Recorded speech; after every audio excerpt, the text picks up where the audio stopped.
بڑی ہی بے دلی سے وہ سبھی اخبار پڑھتے ہیں، بڑی ہی بے دلی سے وہ سبھی اخبار پڑھتے ہیں، صفحہ رنگین ہو تو وہ اسے 2 بار پڑھتے ہیں۔ بڑے ہی نیک ہیں میری گلی میں ایک صاحب، بڑے ہی نیک ہیں میری گلی میں ایک صاحب، وہ فلمیں دیکھ کے آخر میں استغفار پڑھتے ہیں۔ عزیزان گرامی، محترم بزرگوں اور دوستوں اور عزیز ساتھیوں، اللہ رب العزت نے اس دنیا کا نظام اس طرح سے بنایا کہ لوگ آپس میں زندگی گزارتے ہیں، آپس میں ایک دوسرے کے ساتھ رہتے ہیں۔ جب ایک دوسرے کے ساتھ رہتے ہیں تو آپس میں ایک دوسرے کو تکلیفیں پہنچتی ہیں، لیکن یہ جو تکلیفیں پہنچتی ہیں، ان تکلیفوں پر صبر کرنے پر اللہ تعالیٰ بہت بڑا اجر و ثواب انسان کو عطا فرماتے ہیں۔ تو یہ تو وہ تکلیفیں ہیں کہ جو عام طور سے ایک دوسرے سے پہنچتی رہتی ہیں، لیکن بہت سارے انسانوں کی صفت اور خوبی یہ ہوتی ہے کہ وہ دوسروں کو جان بوجھ کر تکلیف پہنچاتے ہیں، وہ دوسروں کو جان بوجھ کر تکلیف دیتے ہیں، وہ دوسروں کو جان بوجھ کر پریشان کرتے ہیں، وہ اپنے دماغ سے یا اپنے بدن سے یا کسی بھی طرح سے دوسرے لوگوں کو نقصان پہنچانے کی کوشش کرتے ہیں اور ان کو تکلیف دیتے ہیں۔ یہ سب دنیا کے اندر ہوتا ہے، دنیا کے اندر یہ چلتا ہے، لیکن انسان تکلیفیں دینے کے بعد یہ سمجھتا ہے کہ مجھے اس دنیا کے اندر ہمیشہ رہنا ہے، مجھے دنیا سے کبھی نہیں جانا، کبھی دنیا سے مجھے کوچ نہیں کرنا ہے۔ اس طرح کی باتیں انسان سوچتا ہے، جبکہ اللہ کے نبی علیہ السلام ایک دوسرے کو تکلیف دینے کے بارے میں یہ ارشاد فرماتے ہیں کہ مسلمان وہی ہے جس کی زبان اور ہاتھ سے دوسرے مسلمان محفوظ رہیں، بچے رہیں، وہ اصلی مسلمان ہے، ورنہ لوگ ایک دوسرے کو تکلیفیں پہنچاتے ہیں۔ پڑوسی، آج کا پڑوسی یہ نہیں چاہتا کہ میرا پڑوسی خوش رہے، آج کا پڑوسی یہ نہیں چاہتا کہ میرا پڑوسی سکھ سے رہ کر کچھ کھا پی لے، سکھی زندگی گزار لے، بلکہ جتنا ہو سکے اپنے پڑوسی کو نقصان پہنچانے کی انسان کوشش کرتا ہے، بھرپور کوشش کرتا ہے، اپنی طاقت کے ذریعے سے، اپنے دماغ کے ذریعے سے اور اپنے عہدے کے ذریعے سے ہر طرح کی کوشش کر کے پڑوسی کو اور ساتھ رہنے والے لوگوں کو انسان نقصان پہنچاتا ہے،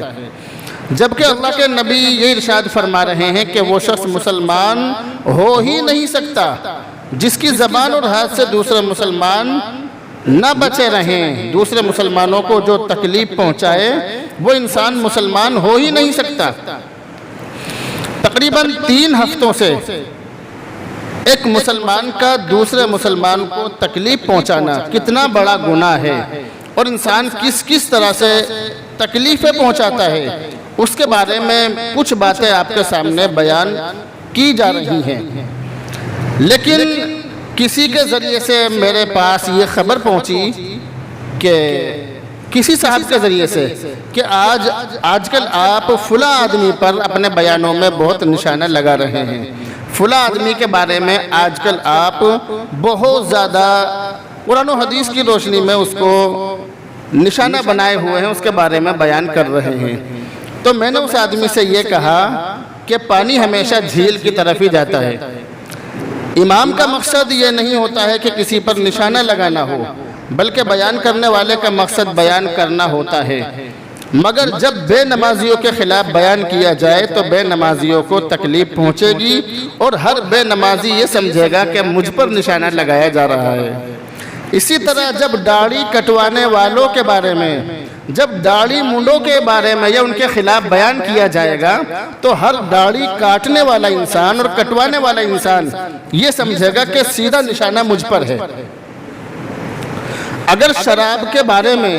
اور شرابیوں کے بارے میں بیان کیا جائے گا تو شرابی یہی سمجھے گا کہ سیدھا نشانہ مجھ پر ہے۔ تو ہر آدمی کی یہی تکلیف ہے، ہر آدمی کی یہی شکایت ہے، کچھ بھی بیان کرو، کسی کے بارے میں بھی بیان کرو۔ بلکہ اب سے تقریباً 10 سال پہلے ایک صاحب لگاتار 4-5 مہینے تک یہی کہتے رہے کسی آدمی کا نام لے کر کہ آپ اس پر نشانہ لگاتے ہیں، جبکہ حقیقت میں ایسا نہیں ہوتا ہے۔ اور بہت سے لوگوں کے ذہنوں میں یہ بات ہوتی ہے کہ کچھ لوگ امام صاحب سے کہہ کر بیان کراتے ہیں کہ اس بارے میں بیان کرو، جبکہ ایسا بھی نہیں ہے۔ میں تو آپ لوگوں کے درمیان رہتا ہوں، بیٹھتا ہوں، لوگوں کے اندر کیا چل رہا ہے وہ تمام چیزیں دیکھتا ہوں، عام انسان کی طرح آپ کے ساتھ بیٹھ کر آپ کے اندر اور سماج کے اندر، معاشرے کے اندر کیا کیا چل رہا ہے ان تمام چیزوں کو دیکھتا ہوں، اس کے بعد ان چیزوں پر بیان کرتا ہوں۔ لیکن جو شخص ان برائیوں میں مبتلا ہوتا ہے وہ یہ سمجھتا ہے کہ سیدھا نشانہ مجھ پر ہے، حالانکہ ایسا نہیں ہے۔ اب سے تقریباً 2 مہینے پہلے ایک شخص نے مالی اعتبار سے مجھے بہت زبردست تکلیف پہنچائی، تو اس شخص نے کسی صاحب سے کہلوایا کہ مفتی صاحب کا نشانہ مجھ پر ہے، جبکہ حقیقت میں ایسا نہیں ہے۔ اس طرح کی کوئی بات میں بیانوں میں کرتا ہی نہیں ہوں۔ میں تو ایک عام سا بیان کرتا ہوں جو سب کے لیے ہوتا ہے، میرے لیے بھی ہوتا ہے، دوسرے لوگوں کے لیے بھی ہوتا ہے۔ اس لیے کوئی ان بیانوں کو اپنے اوپر فٹ نہ کرے، کوئی یہ نہ سمجھے کہ میرے خلاف بیان ہو رہا ہے، بلکہ میری کوشش یہ ہوتی ہے کہ میں جو بھی بیان کرتا ہوں اگر وہ برائی میرے اندر ہو تو اللہ تعالیٰ بیان کی برکت سے اور آپ لوگوں کی برکت سے میرے اندر سے اس برائی کو ختم کر دے، میری یہی کوشش ہوتی ہے اور یہی دعا ہوتی ہے۔ تو اللہ کے نبی علیہ السلام نے حدیث کے اندر یہ ارشاد فرمایا کہ مسلمان وہی ہے جس کی زبان سے اور ہاتھ سے دوسرے مسلمان بچے رہیں۔ اس کے بارے میں پچھلے 3 ہفتوں میں آپ کو بہت اہم اور ضروری باتیں بتلائی تھی، لیکن عام طور سے میں ان چیزوں کو بیان کر رہا ہوں 3 ہفتوں سے کہ جن کو انسان ثواب سمجھ کر کرتا ہے اور ثواب سمجھ کر دوسروں کو تکلیف دیتا ہے، مگر وہ چیزیں گناہ ہوتی ہیں، وہ چیزیں حرام ہوتی ہیں۔ ان چیزوں کی وجہ سے، ان نیک کاموں کی وجہ سے انسان جہنم کا مستحق ہو جاتا ہے۔ بہت سارے کام ایسے ہوتے ہیں انسان یہ سمجھتا ہے کہ یہ تو ثواب کا کام ہے، انسان ان کاموں کو کر لیتا ہے، مگر نتیجہ یہ ہوتا ہے کہ ان کاموں کو کرنے کی وجہ سے وہ آدمی جہنم کا مستحق ہو جاتا ہے۔ ایسے بہت سارے کام ہیں، خاص طور سے مسجدوں کے اندر اس طرح کے بہت سارے کام ہوتے ہیں جنہیں انسان ثواب سمجھ کر کرتا ہے، مگر وہ در حقیقت عذاب ہوتے ہیں، وہ انسان کو تکلیف پہنچانے کی وجہ سے حرام ہوتے ہیں۔ تو ہماری مسجدوں کے اندر بہت سارے اس طرح کے کام ہوتے ہیں، جیسے میں نے آپ کو بتلایا تھا، پہلے بھی بتلایا تھا اور آج بھی بتلا رہا ہوں کہ مسجد میں جماعت سے نماز پڑھنا مردوں کے لیے بہت زیادہ فضیلت والی بات ہے، بہت زیادہ ثواب کی بات ہے، اور اتنی بڑی فضیلت ہے مسجد میں جماعت سے نماز پڑھنے کی، اتنی بڑی فضیلت ہے کہ ایک حدیث میں اللہ کے نبی نے ارشاد فرمایا کہ میرا دل چاہتا ہے، حدیث کا مفہوم کچھ اس طرح سے ہے کہ میرا دل چاہتا ہے کہ میں اپنی جگہ کسی کو امام بناؤں، ان سے نماز کے لیے کہوں، اور جو لوگ اپنے گھروں میں بغیر مجبوری کے نماز پڑھ لیتے ہیں، اپنے گھروں میں رہتے ہیں، میں ان کے گھروں کو آگ لگا دوں۔ یہ اللہ کے نبی کی حدیث کا مفہوم ہے، حدیث کی تشریح ہے، جس حدیث کے اندر اللہ کے نبی نے ارشاد فرمایا۔ اتنی بڑی فضیلت ہے، یعنی اللہ کے نبی کے بیان کرنے کا مقصد یہ ہے کہ جو لوگ اپنے گھروں میں ہی نماز پڑھ لیتے ہیں، یا جو لوگ جماعت کی نماز کو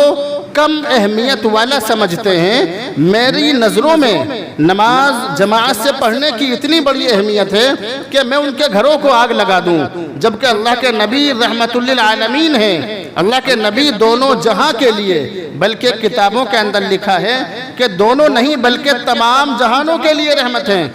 اب کتنے جہان ہیں اس کی الگ تفسیر ہے، تو اللہ کے نبی تمام جہانوں کے لیے رحمت للعالمین ہیں، تو اللہ کے نبی کسی کے گھر میں کیوں آگ لگائیں گے؟ لیکن اللہ کے نبی کے بتلانے کا مقصد یہ ہے کہ اگر گھروں کو آگ لگا دی جائے نماز نہ پڑھنے کی وجہ سے تو بھی کوئی بڑا نقصان نہیں ہے۔ جماعت سے نماز چھوڑنے کا جتنا بڑا نقصان ہے، گھروں میں آگ لگانا وہ کوئی بڑا نقصان نہیں ہے جماعت چھوڑنے کے مقابلے۔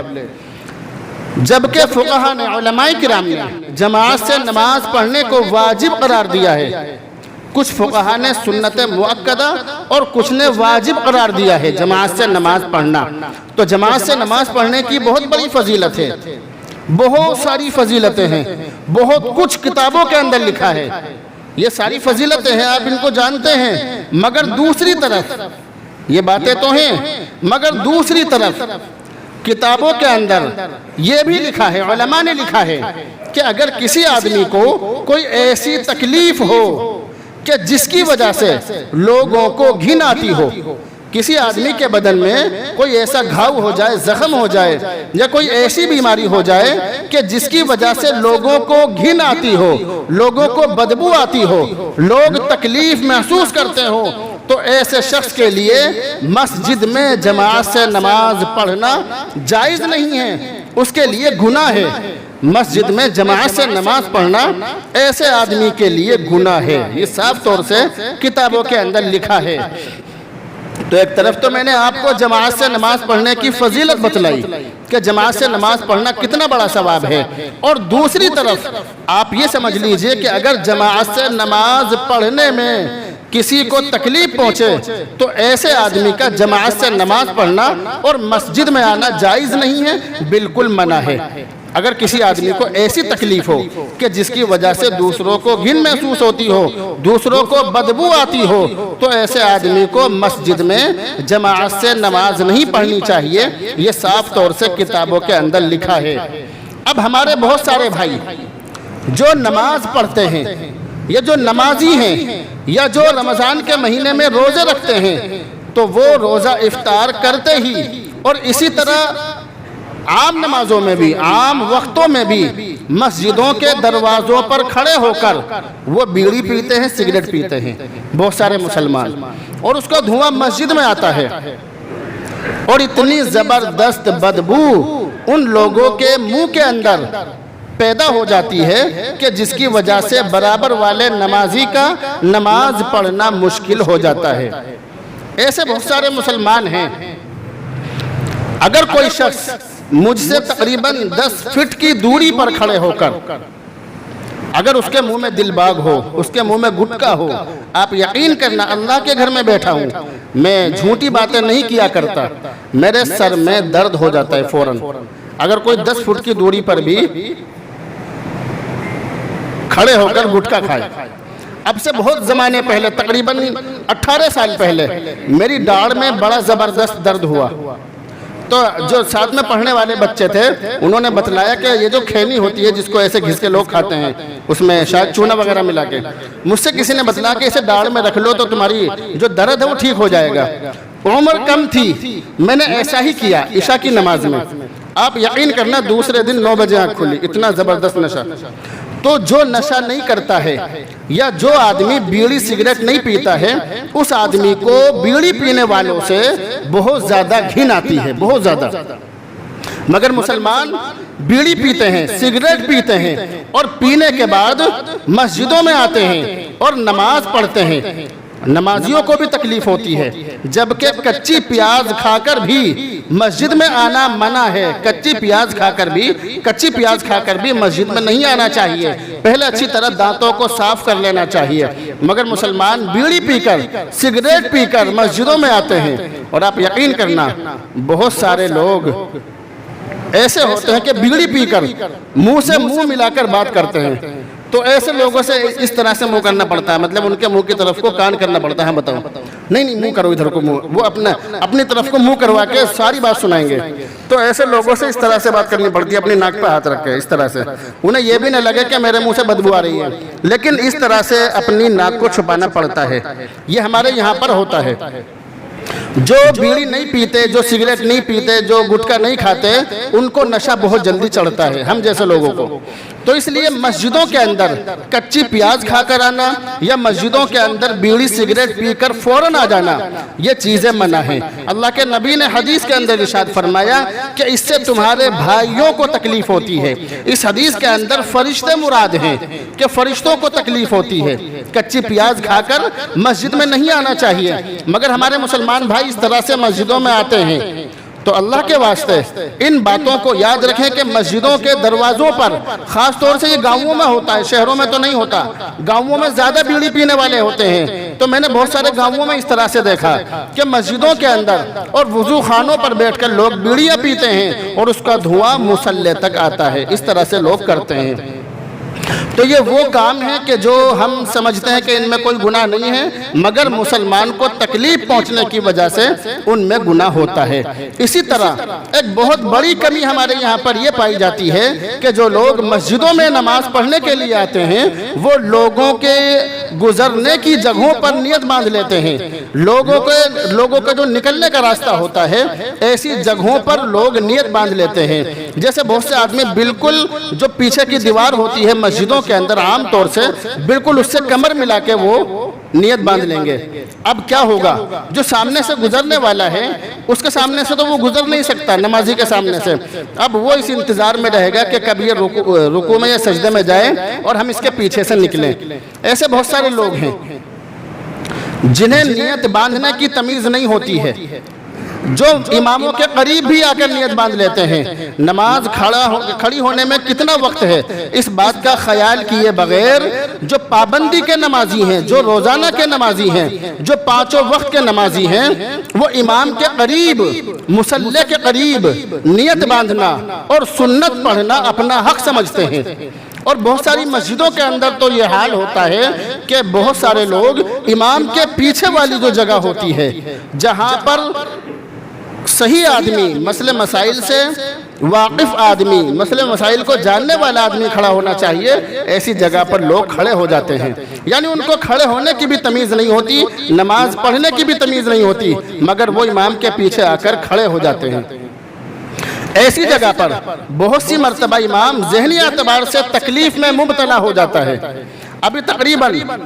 2 ہفتے پہلے میری ہاپوڑ شہر کے اندر کسی مسجد میں ایک امام صاحب سے بات ہوئی، تو امام صاحب بتلا رہے تھے کسی آدمی کے بارے میں کہ ایک آدمی، اس کا نام بھی انہوں نے بتلایا تھا مجھے، کہ ایک آدمی ہماری مسجد میں اس کے اندر یہ عادت تھی کہ وہ میرے پیچھے ہی نیت باندھتا تھا۔ انہوں نے بتلایا امام صاحب نے کہ وہ میرے پیچھے ہی نیت باندھتا تھا۔ میں نے اسے بہت سمجھا کہ بھائی یہاں کھڑے مت ہو، یہاں کوئی ایسا آدمی کھڑا ہونا چاہیے جو ظاہری اعتبار سے بھی اس کا جو حلیہ ہے وہ شرعی اعتبار سے صحیح ہونا چاہیے، اور اسی طرح سے داڑھی والا ہو، نماز پڑھانا جانتا ہو، مسئلے مسائل جانتا ہو، اس طرح کا آدمی کھڑا ہو۔ میں نے اسے بہت سمجھایا مگر وہ نہیں مانا۔ امام صاحب نے یہ بات بتلائی، تو امام صاحب بتلا رہے تھے کہ جب وہ بار بار سمجھانے کے باوجود نہیں مانا تو ایک دن امام صاحب نے عشاء کی نماز میں نیت باندھی، اور نیت باندھنے کے بعد جیسے ہی انہوں نے قرات شروع کی تو فوراً انہوں نے اپنا وضو توڑ دیا۔ امام صاحب بتلا رہے کہ میں نے اپنا وضو توڑ دیا، اور توڑنے کے بعد میں پیچھے ہٹ گیا، میں نے اسے آگے کر دیا پڑھا نماز۔ اس نے توبہ کر لی کہ آج کے بعد امام کے پیچھے کھڑا نہیں ہوں گا، امام سے الگ ہٹ کے کھڑا ہوں گا، امام کے بالکل پیچھے کھڑا نہیں ہوں گا۔ انہوں نے توبہ کر لی۔ تو یہ مولوی جو ہوتے ہیں، مولوی سے ٹکرانا بہت سی مرتبہ خطرناک ثابت ہو جاتا ہے۔